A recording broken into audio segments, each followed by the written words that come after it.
प्रियंका सिंह, आप सभी का स्वागत है मेरे चैनल में।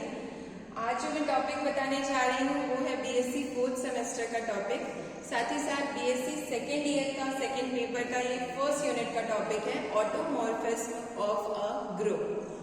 तो इसको पढ़ने के लिए हमें चाहिए एक ग्रुप, क्योंकि हम ग्रुप पर ही ऑटोमॉर्फिज्म डिफाइन करते हैं।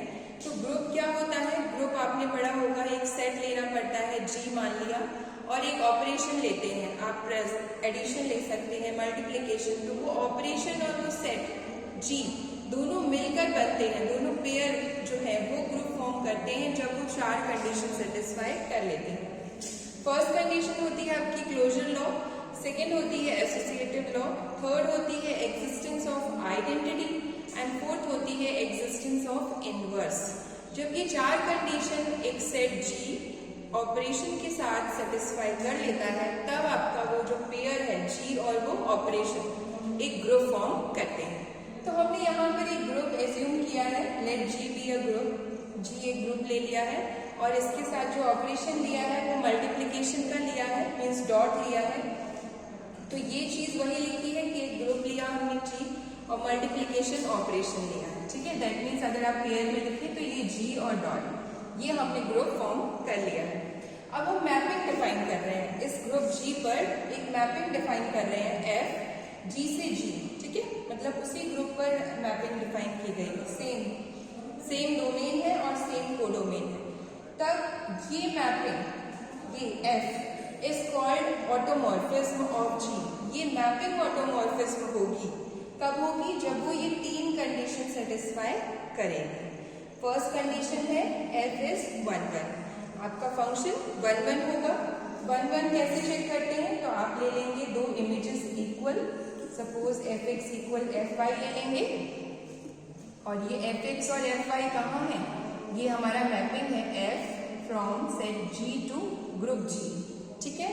तो अगर यहाँ एक्स एलिमेंट है तो यहाँ पर आपको एफ एक्स एलिमेंट मिलेगा, यहाँ वाई है तो यहाँ एफ ऑफ वाई मिलेगा। तो हमने दो एलिमेंट्स ले लिए हैं इस कोडोमेन सेट के, f x and f y. अगर दोनों इक्वल है तो आपको ये प्रूव करना होता है कि एक्स भी और वाई भी, ये भी आपस में क्या होंगे? इक्वल होंगे। ये होता है 1-1 की कंडीशन, ठीक है।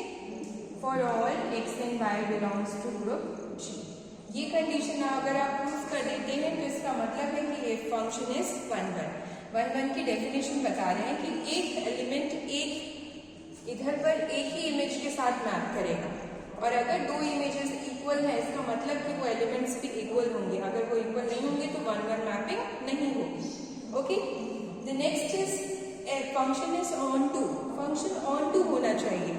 ऑन टू का क्या मतलब होता है? ऑन टू का मतलब होता है कि ये जो आपका कोडोमेन सेट है ये पूरा का पूरा रेंज सेट के बराबर हो, ठीक है। ये भी एक डेफिनेशन है, कोडोमेन सेट पूरा का पूरा रेंज सेट के बराबर हो।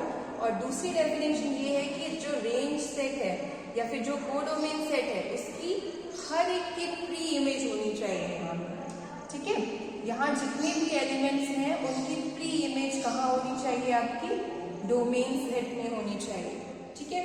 इसका क्या मतलब है?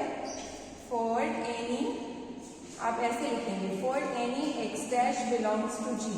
आप कोई भी एलिमेंट इस सेट का ले लीजिए, एक्स डैश, देयर एग्जिस्ट, हमें एक एक्स मिलेगा, ओके। आपको एक एक्स मिलेगा, कहाँ पर मिलेगा? वो आपको इस सेट में मिलेगा, there exist x belongs to G, इस जी में मिलेगा, सच दैट कि एफ एक्स बराबर क्या हो जाएगा आपका? ये एक्स डैश। सपोज यहाँ पर एक्स डैश है तो आपको एक ऐसा एक्स यहाँ मिलेगा जिसकी मैपिंग कहाँ होगी? एक्स डैश पर होगी। तो ये डेफिनेशन है आपका ऑन टू का, मतलब इस सेट में हर एक एलिमेंट की प्री इमेज इस सेट में होगी, तब फंक्शन आपका ऑन टू होगा, okay. Now the third point is function is homomorphism. Function homomorphism होना चाहिए। होमोमॉर्फिज्म की क्या कंडीशन होती है? सो इसके लिए आपको दो एलिमेंट लेने पड़ेंगे इस सेट से। मान लेते हैं एक्स एंड वाई वो एलिमेंट्स है, तो आपको शो करना है कि f of x into y is equals to f x into f of y. ये for all x y belongs to G, हर एक एक्स कोई भी दो एलिमेंट आप इस ट्री का लें, उसके लिए ये कंडीशन ट्रू होनी चाहिए। क्या है? F of x y equal to f x into f Y.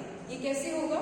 आप जानते हैं यहीं पर होगा कहीं एक्स वाई भी आपका, क्योंकि ये ग्रुप है। ग्रुप की पहली कंडीशन, क्लोजर कंडीशन क्या कहती है कि एक्स और वाई अगर जी में है तो उनका प्रोडक्ट भी जी में होगा। और इसकी इमेज यहाँ पर वो क्या होगी? जो भी इमेज होगी एफ ऑफ एक्स वाई वो किसके इक्वल होगी? F x into f y, इन दोनों के प्रोडक्ट के। तब ये फंक्शन क्या कहलाएगा? Homomorphism. Okay, this is a condition of homomorphism. तो ये तीन कंडीशन अगर फंक्शन सेटिस्फाई कर जाता है ग्रुप जी से जी पर, तो ये फंक्शन क्या होता है? ऑटोमॉर्फिज्म ऑफ जी होता है। ओके, तो इतनी सी डेफिनेशन है, आपको कंडीशंस याद रखनी है। ठीक है, ये जो हम ग्रुप थ्योरी पढ़ रहे हैं इसमें कंडीशंस का रोल रहता है। हर एक डेफिनेशन में कंडीशंस आपको याद होनी चाहिए, मैपिंग याद होनी चाहिए कि कहाँ से कहाँ तक ये मैपिंग डिफाइन की गई है।